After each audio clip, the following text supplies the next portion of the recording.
On this episode of At the Aga Khan Museum, an art installation that asks you to reflect on the words of the great poet Rumi, an interview and performance with the stellar Mikal Hassen, and a glimpse of Shezad Dawood's exhibition that is not just his exhibition. Hello, and welcome to At the Aga Khan Museum. I'm Amirali Alibhai. The art of Matt Donovan and Hallie Siegal is not what it seems at first. Their works operate on multiple levels. They're visual, sculptural, conceptual, and experiential achievements.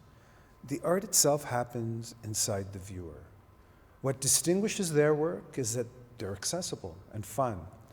Their exhibition Listen graced the Aga Khan Park in the summer of 2023. It turned both heads and minds.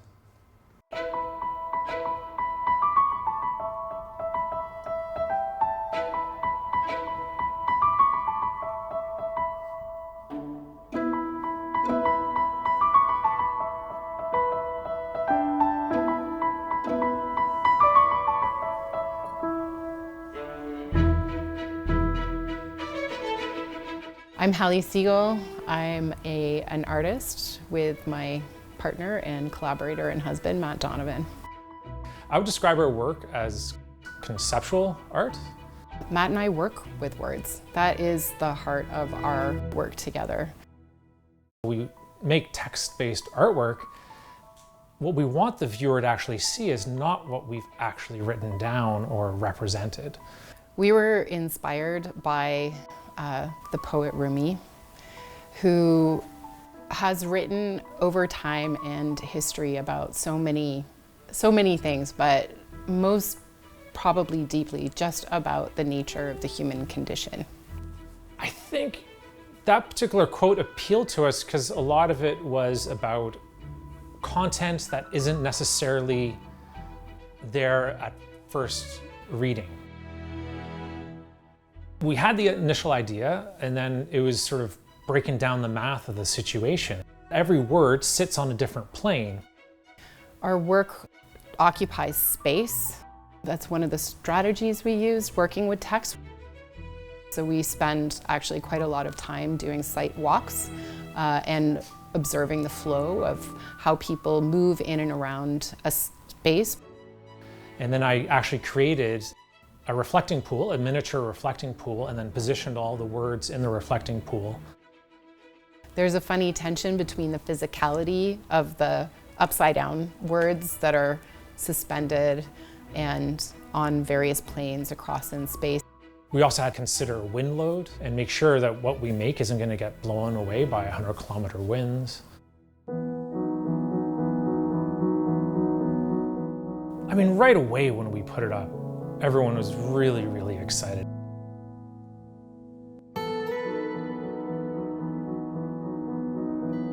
I think for me, watching people approach it and then step back and then try to figure it out, and you can see this puzzle unfolding in their minds, and you can hear them talking about it. It's not obvious what it is right away, and that's deliberate, and we want the viewer to work at it and to find the right spot.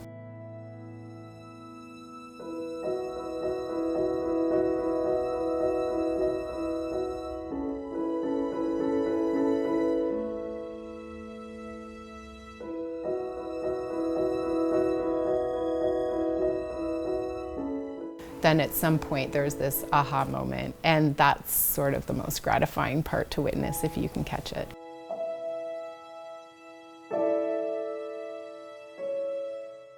There's some content or ideas that aren't obvious on the surface. It takes meditation and reflection to arrive there. And the sentence essentially says to them that it's through reflection that they gain the meaning. I think that is the take-home message. You could also ask, whose voice is it? It's really our own. The act of the art is in people's heads. It's in their interaction with the work. Because what we really want to do is let everybody know that art is for them, that creative thinking and making is an activity that we can all participate in. I can't tell you the number of times I've talked to people and they don't feel like they understand art. And I'm always like, but yes, you do. Your opinion is valid. You are a part of it. I mean, the fact is, art wouldn't exist if you weren't there looking at it.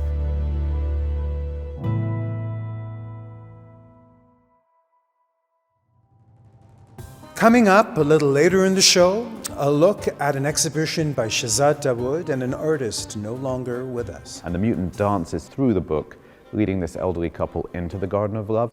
Mikal Hassen is a musician, producer, composer, audio engineer, to name a few of his roles. He is best known, however, as a virtuoso guitarist and the leader of the Mekaal Hasan band. His music represents classic Sufi songs with progressive rock and jazz. It's a mix of Eastern and Western sounds that is both original and familiar. Mikal had a residency here at the museum in 2023, where he created some wonderful music with local Toronto musicians. We're going to hear some of that in a moment, but first, here's part of an interview I conducted with this fascinating and friendly artist. Hello, Mikal. Hello, sir. How are you? Good. You always call me sir. It's always It's a colonial thing. Oh, okay. In school, we had to call all our male teachers sir, Sir. and the women teachers would be ma'am. So it's just stayed with me. So every time I see someone senior, I just say sir. Well, it's nice to be thought of as senior. I'm actually, really humbled by being with you. Oh. You've done so much in your career. You've been recognized as an amazing producer of music, but also a musician in jazz. But you've done so many other complex things. And, as you know, you're the first artist from Pakistan that we've had as a resident artist with the museum. Right. And you've been working the last few days, and one of the things that really was exciting about this project was that you'd be working with artists who live here in Canada. Yeah. And working with artists that you might not be able to work with. Absolutely, yeah. Yes. Where you're from. So maybe you can talk a little bit about, what you've been thinking and how you've worked with one another. So it's a bit of a strange sort of like story. It's one of those weird coincidences. I got sent a video of this band in Canada, which was playing our band's material. And I was really shocked because they were all young kids. They were like 18, 20, 22. And to me, it kind of like signified that the music we'd made had made it to the next generation of people. And that's how I met the singer that we have, Jasman. That's how I met him. And then I got a message from Bandcamp one day from some guy called Mike Murray, saying that he had heard our records and he'd bought the entire catalog, and he was very complimentary. So I wrote back to him thanking him and saying that, hey, I'm planning to visit Toronto and, let's meet if you're there. And he's like, yeah. And I was like, I'm looking to basically make a lineup in Canada with Canadian musicians. And he's like, let me send you some of my stuff. And so he sent me his record, and it was amazing. So, and then eventually what happened was that this current band is an amalgamation of actually two Canadian bands. So there's the Delhi Express, which is Jasman's group, and then Mike's own group, Mike Murray group. So that's how I met them, essentially through the music. So, yeah. Well, music brings together people from all sure. over. And you've, in your career, you've done so much connecting between contemporary jazz world and the folk world. The folk and the classical world. So I've picked eras of traditional music which is common to India, Pakistan, and Bangladesh, because with the way the politics are now with these countries, oftentimes younger people don't really know what the true heritage is. And this is something that, all three countries should share. And it's something that I think more people should be aware of. I know a lot of people place a lot of value on the pop thing, but I've always felt very strongly about traditional music and literature and poetry and culture, because it really sort of like gives what you do some kind of legitimacy, it gives it a weight, and it gives it a seriousness, which is, culture needs to be studied in order for it to evolve from point A to point B. It can't just be a museum piece, and. And one of the things you've done is, you spoke about reaching a younger generation of artists, not just in your home country, but around the world, Yeah. right? And I think part of that also has been the power of bringing this traditional music that, as you say, is a shared heritage across South Asia, to audiences and to listeners around the world in a way that maybe is more accessible than if you were just presenting, say, a Qawwali group from a village in Pakistan. So I realized that people in the West and people in my generation, I grew up in the 80s, and there was no way that you could escape the influence of American media. So we knew all the rock bands, all the pop bands, all the singers, everybody knew them. And I realized that if this music has to reach an audience outside of our countries, it has to be done in a way where they're used to those instruments, but the instruments are now playing a different kind of role. The language has changed, but the instrumentation is still familiar. So that's really what this band is. All the great art in the world, it always has its own language and its own sort of dialect. So classical music in Bangladesh sounds slightly different from classical music in India, which sounds slightly different from classical music in Pakistan. They're all dialects. And in order to sort of like communicate those, if you can arrange it with the traditional drums, bass, and guitar, then you come up with you reinvent the vernacular you're adding to it, and you're actually presenting the melody as it's actually sung. Because oftentimes people, when they redo these things, they change that as well. Right. So we haven't done any of that. We've kind of kept it. If it was sung that way 400 years ago, it's being done like that now. And that means investing in research and working with musicians. Yeah, 30 years of it, finding out which families sing what songs, who contributed what, who wrote what, all of that, because none of this stuff is easily accessible where I'm from. So yeah, that took some time. And I think we're learning in our world that if we don't reinvent, then we lose things.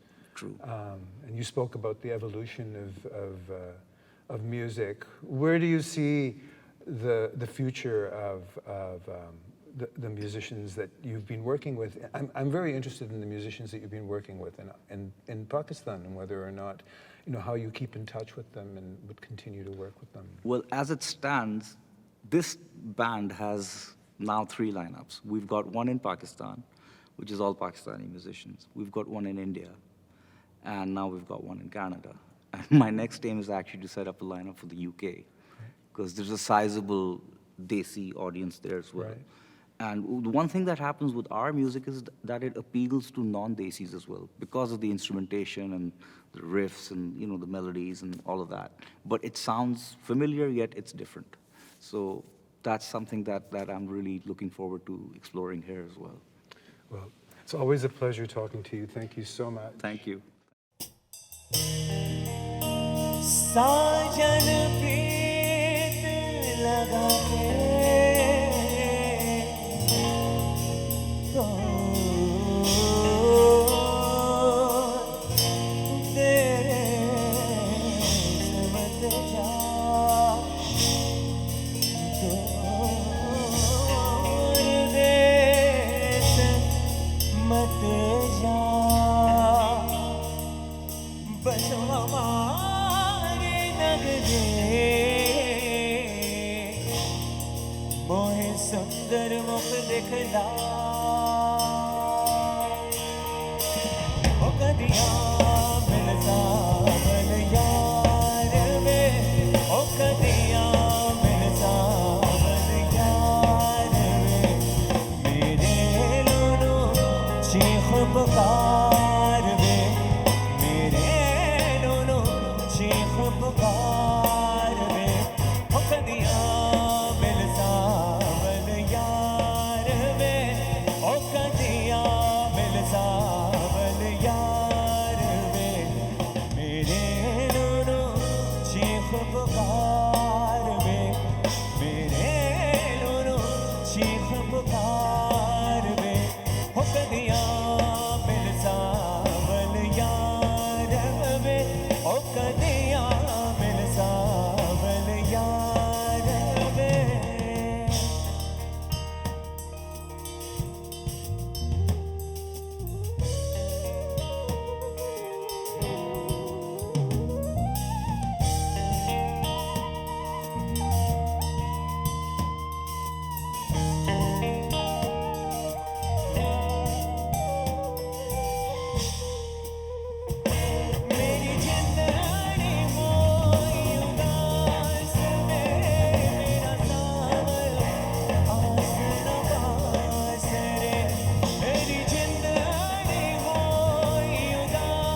पुकार में मेरे दोनों चीख पुकार में हो कदियां मिल सावल यार में हो कदियां मिल सावल यार में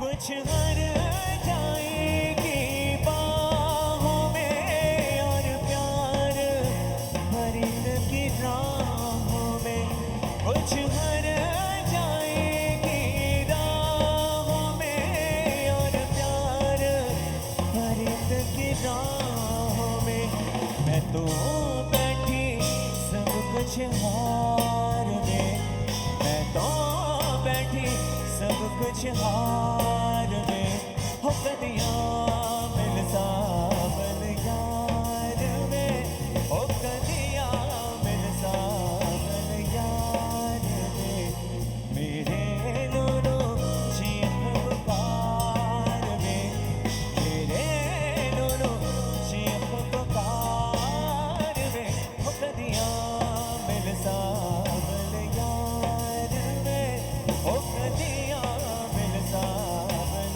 यार में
Shezad Dawood is an artist who works in many disciplines.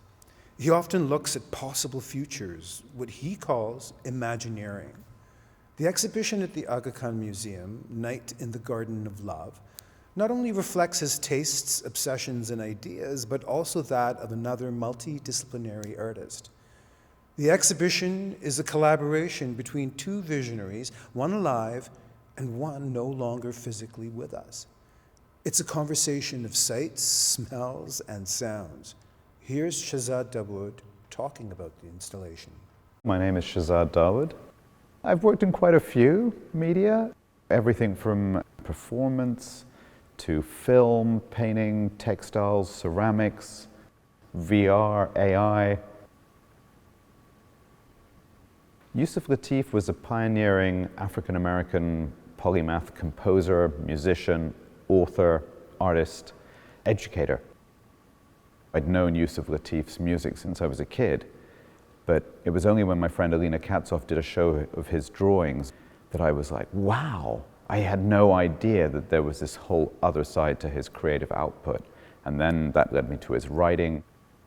Lateef wrote the book Night in the Garden of Love in 1988. It's just a fascinating combination of ecology and science fiction.